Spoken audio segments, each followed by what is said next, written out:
എൻ്റെ അച്ഛ അമ്മ ജീവിച്ചിരുന്ന കാലത്ത് അമ്മയുമായിട്ട് ഗുസ്തിയായിരുന്നു. പക്ഷേ അമ്മ ചെയ്യണതെല്ലാം ശരിയാണെന്ന് എനിക്കറിയാമായിരുന്നെന്ന്.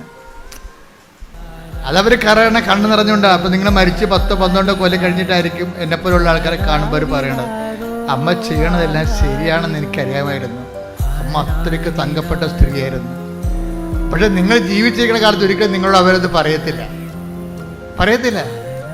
നിങ്ങൾ ജീവിക്കുന്ന കാലത്ത് അവർക്ക് താല്പര്യങ്ങൾ വേറെ ആരും നിങ്ങളോട് ഗുസ്തി വെക്കുകയുള്ളൂ. അപ്പോൾ ഗുസ്തി വെക്കുമ്പോഴും എൻ്റെ മകൻ വഴി പിഴച്ച് പോയില്ല എന്നൊന്നും നിങ്ങൾ ചിന്തിക്കരുത്. അവൻ്റെ മനസ്സിൽ നിങ്ങളുണ്ട്. നന്മകൾ ഒരിക്കലും താനെ കെട്ടുപോകത്തില്ല. അമ്മ വെണ്ണിലാവേ വാടാത പൂവേ എൻ വാഴ്വിൽ വീണ്ടും എനയേണ്ട തായേ.